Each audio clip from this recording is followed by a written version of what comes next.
Nanindigan po ang mga miyembro ng Senate Minority Bloc na hindi sila papayag na basta-basta amyendahan ang Senate rules para mapayagan na po ang video conference sa tuwing may sesyon.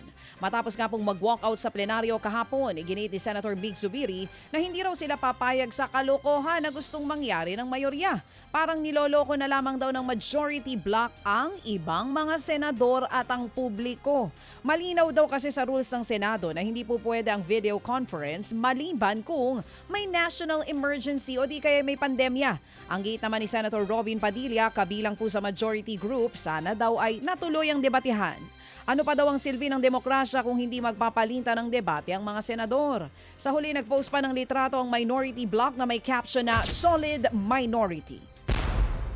Nilinaw naman po ni Ombudsman Boying Remulla na hindi pinag-iinita ng mga miyembro ng Senate Majority. Karamihan kasi sa mga senador na iniimbestigahan ngayon ng Ombudsman mula po sa mayorya. Kabilang po dyan si Senator Rodante Marcoleta na nai-issue dahil sa kanyang campaign donations. Pati si Senator Chis Escudero, Jinggoy Estrada at Joel Villanueva na nadadawit sa flood control scandal. Ang gate po ni Ombudsman Boying Remulla, nagkataon lamang na mataas ang interes ng publiko sa issue ng flood control.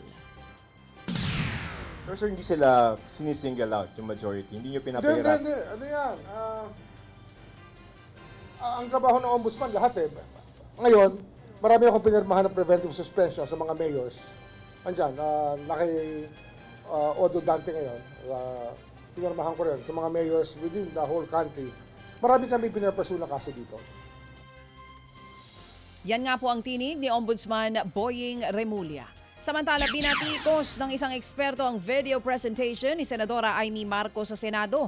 Kaugnay po yan sa mga alegasyon na pinalulutang daw na charter change o tsa-tsa ng ilang mga senador.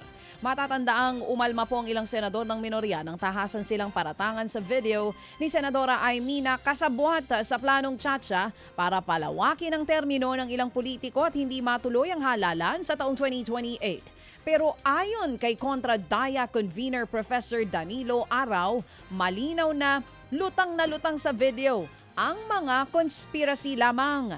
Masyado raw matindi ang mga gawa-gawang alegasyon sa video na mahirap paniwalaan at makakumbinse sa publiko. For me, this is a total waste of time and ayokong masyadong nagkokonsumo ng fake news sa media.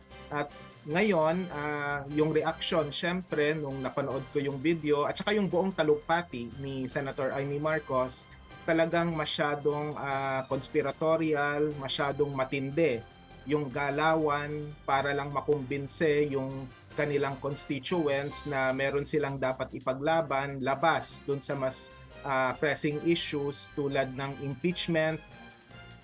Yan nga po ang tinig ni Kontra Daya Convener Professor Danilo Araw. Samantala, naniniwala rin si Professor Araw na may dalawang malinaw na motibo si Senadora Amy Marcos sa ipinakitang video presentation sa Senado tungkol sa tsa-tsa. Una po'y ilihis ang atensyon ng publiko sa nakabinbing impeachment trial, pati na ang pag-consolidate sa mga supporters ng mga Duterte. Na yung komposisyon ng Senado sa kasalukuyan, hindi naman natin nilalahat. Pero batay sa kanilang track record, batay sa kanilang kahit yung level ng articulation at yung communication skills nila, hindi talaga lahat sila ay capable sa isang matinong debate na yung tipong panahon ni na Recto, ni na Tanyada, ni na Jokno, ni na Salonga at iba pang mga bigwigs kumbaga sa Senado. Noon pa nakakahiyan. Sorry yung Senado mula noon pa. Kasi yun yung problema sa kasalukuyang komposisyon na talagang puro intriga, puro chismis at kahit yon ay napupunta sa Senate floor. Yan po muli ang tinig ni Kontra Daya Convener Professor Danilo Araw. Sa iba pang balita, posible naman daw makaranas ng iba't ibang epekto ang kada rehiyon sa bansa. Oras na tumama po ang pinangangambahang Super El Nino ngayong taon. Base po sa pagtataya, matinding tagtuyot ang pupwede pong maranasan sa Central at Northern Luzon kapag nagsimula na ang El Nino. Salitan po na pagbaha at tagtuyot ang pupwedeng maranasan naman sa Bicol at Southern Luzon.